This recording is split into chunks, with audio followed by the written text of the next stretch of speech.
Welcome back, everyone, to another segment of the MCR. Mac and me. My name's TJ, and for those wondering, MCR stands for Michigan Conservative Roundtable. A little bit of an inside joke with us years ago when we first began this YouTube channel.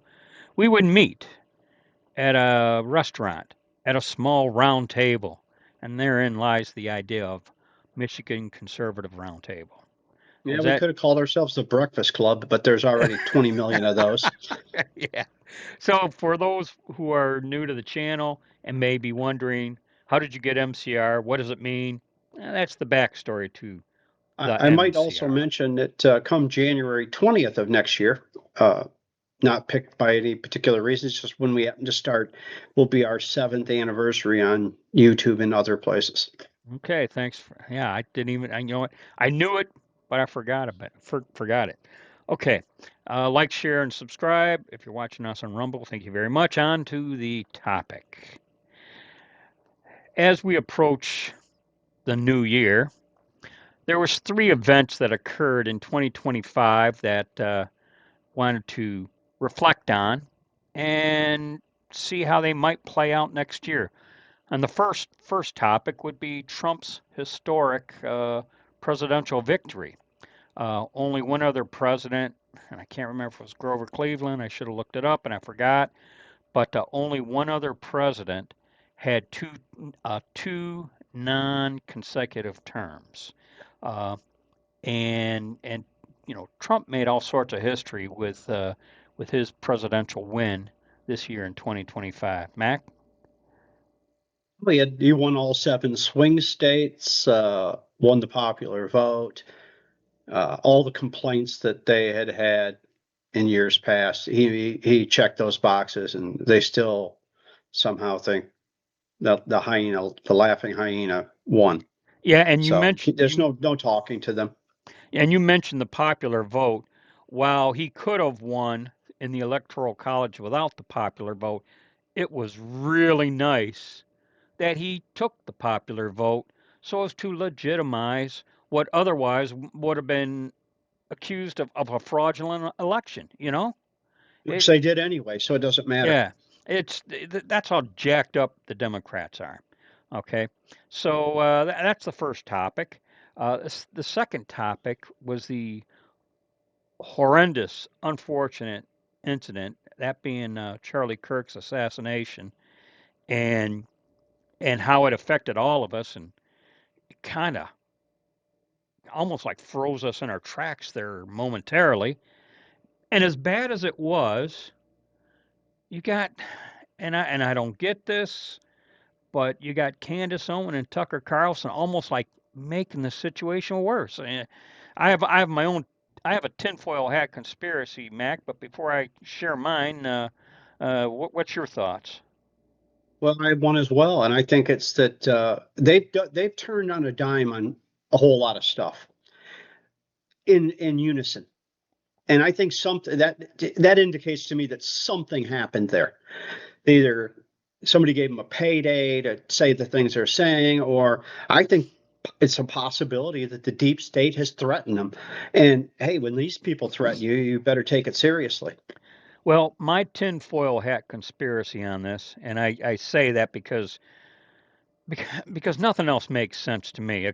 Your possibility, your suspicion is a possibility, of course, but I had to wonder way back in the day when Charlie Kirk first started, she would go to these colleges with him. But at some point, he became more popular, and I gotta wonder. And and she went to the Daily Wire, and well, she didn't last there. And then she was kind of, for lack of a better description, I thought it was almost like she was aimlessly wandering about, looking to find her niche, we'll say.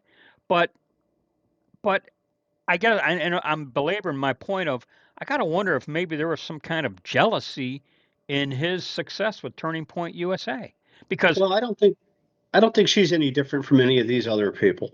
yeah. Candace Owens is all about Candace Owens. Oh, you know what? Uh, you, oh, that the woman with the long blonde hair that's thin, who was And a Coulter. Ann Coulter. You know, she was for Trump before she was anti-Trump. Uh, Right. so I sometimes I think jealousies develop, like like you know Charlie Kirk was very successful with his Turning Point USA endeavors, and Candace was kind of left out in the cold. I'll say, and Well, jealousy is a major sin, and so much as we're told not to covet, and I think they are. I, I I say this, and like I said, this is my tinfoil hat conspiracy because, as you said, something happened for her to lose touch with reality.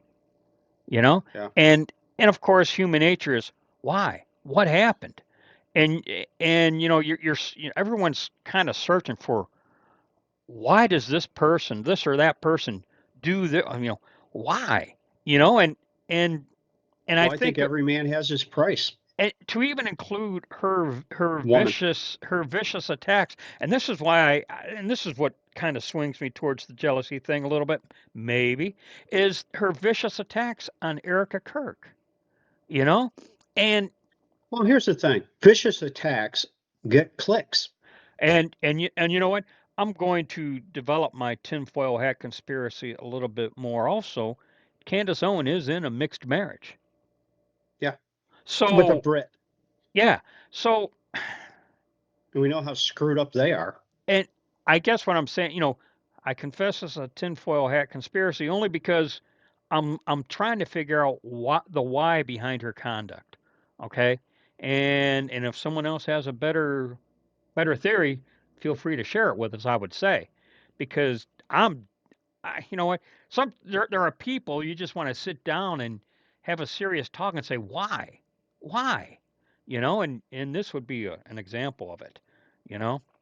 Uh, On to the next topic. A few weeks ago, or last week, I want to say, we talked about the economic implosion of California, and I got to tell you, if you go on YouTube, there's video left and right of it's not just the oil industry now, it's all sorts of industry. Oracle, uh, other companies are relocating. Gas stations are closing for a couple different reasons. One, there's no gas, and we made the comment that it is possible that by the end of next year, gasoline could sell for $8 to $10 a gallon. I'm going to say if you can find it, because so many gas stations are shutting down. One of the reasons the gas stations are shutting down is environmental regulations are causing a lot of these pumps to take out the old underground tanks and put in newer, allegedly, and they probably would be, safer underground tanks. The concern is the gasoline leaking into the soil, causing contaminant and ruining the environment, blah, blah, blah, blah, blah. And and a Well, lot of the at least that's a real thing, yeah, not like this climate change nonsense. Because I just posted on Facebook yesterday about Al Gore saying by 2013 the North Pole would have no ice. yeah. Uh, and a lot of these gas stations, they just they just threw in the towel and said, you know what, no more, no more. Well, as we said, Atlas has shrugged in California. Exactly, and he's still shrugging. So in any event, so as we reflect on these three topics, I wanted to pivot into how they might play out next year into 2026. Going back to Trump's historic win, when you look at historical events, statistically speaking, the Democrats are expected to retake the House of Representatives. It has to It's do, already very close, so it wouldn't yeah, take a great deal to do that. exactly. Uh, so, statistically speaking, the Democrats might retake the House. I heard on Vince Colonnese, and I do believe he's accurate in him saying this, but President Trump, knowing the stakes, knowing the fact that he's liable to be impeached, who knows how many times, It's okay? almost a certainty. Yeah. Uh, he's going to do like a rally of sorts, a convention of in the year of presidential elections, you have the Republican convention. Well, he's talking about having that type of a convention in an effort to, rally the base and rally the electorate.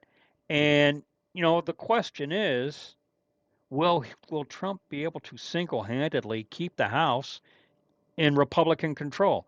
And that Well, if he doesn't, nothing else gets done. exactly. And so, will his historical victory, presidential victory in 2025, uh, pan out into next year's Republican victory, in keeping the House? Given the gains that Republicans have made in voter registration, if we show up, we will win. Well, if you listen to Harry Enton on CNN, and this guy, he, it's almost, I would tell you, it's almost like a comedy show. He's telling you that the Democrats are in the negative in approval. And he goes, Oh, big time. yeah, and I guess it really shows with the independents, which, as you know, They matter.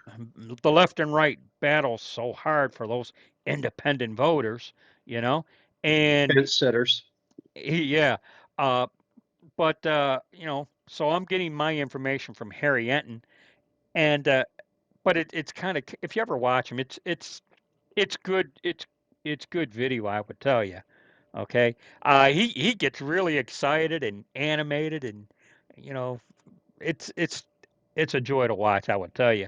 I find that most independents that I've contacted, I'm not speaking generally across the world, but I find most of them are they're going to vote Democrat or they're going to vote Republican, but they're kind of ashamed to admit they're going to do it. You know what? And I would concur with that suspicion of yours, or that theory of yours, or that belief of yours. I now there's Those are merit. people I know. There's merit to that. Okay. Uh, in regards to uh, Charlie Kirk, Turning Point USA, Erica Kirk, it will be interesting to watch, and I sure hope for the best. Erica Kirk's stewardship, because it appears she is now in charge of Turning Point USA.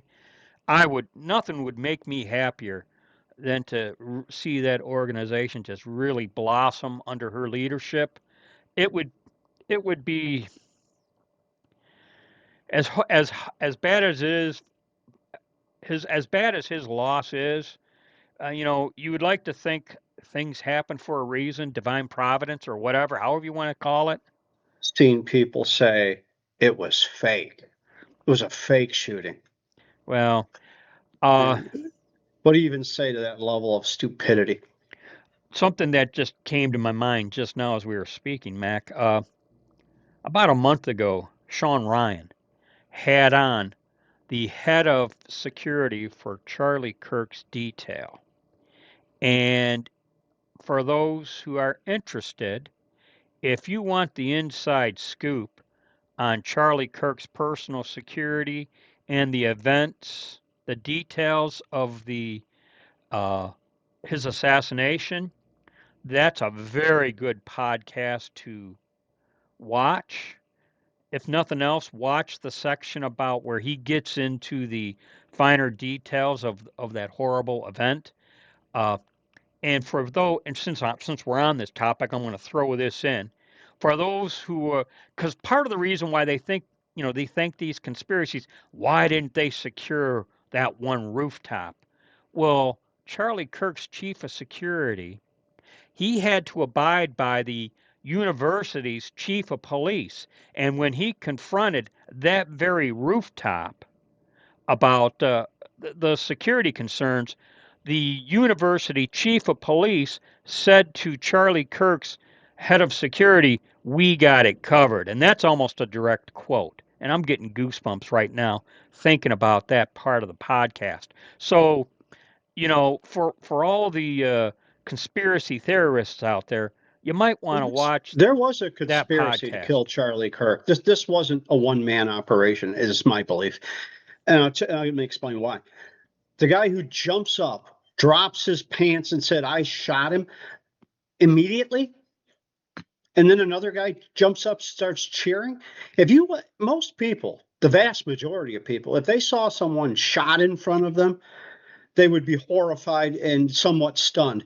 You don't jump up and say, "Yeah, we got him," unless you know that shot was coming. Well, So I think there are a minimum of three people and probably more involved in this. And I don't think we're being told the whole story for whatever reason. yeah. Uh, like I said, to the conspiracy theorists out there, watch the Shawn Ryan podcast. The chief of security is devastated at what happened himself, and it's made worse with all the accusations made toward him, and in particular, given the Candace Owen and Tucker Carlson conspiracy theories, you know, uh, and this guy has no love for Candace Owen. I'll tell you that too. All right. Uh, As a Candace Owen fan, I read her books and whatnot, and all of a sudden she's telling me that Hitler wasn't so bad, and I'm thinking, oh my God, yeah, something. she's taking the Jew hater pill. Well, something's happened with her, and again, like I said, why? You know. And to our final topic, California. I just how far will this state fall is has become the question, you know. And Well, until they get a regime change, so to speak, it's going to keep going the way it's going. yeah, and to quote Dan Bongino, until it's bad enough, people are going to keep voting the way they're voting. And I like what you said in our one segment where JD Vance ought to make this part of his platform when he in his campaign speech, Gavin Newsom saying, "I want to do to the country what I've done to the state of California," and show all the closed gas stations and all the closed Homeless refineries, people and the $8 to $10 a gallon price on the gasoline, and letting illegals vote. yeah, you know what? It's just and I got to tell you, I they're not going to turn around. So it's up to the electorate. Sorry for that Yeah. little verbal Well, they don't misspeak. have any electric half the time, Yeah, so it can't be that. yeah. It's up to the electorate to take charge and get someone else And in there. Somebody. that's true. That's true everywhere. Yeah.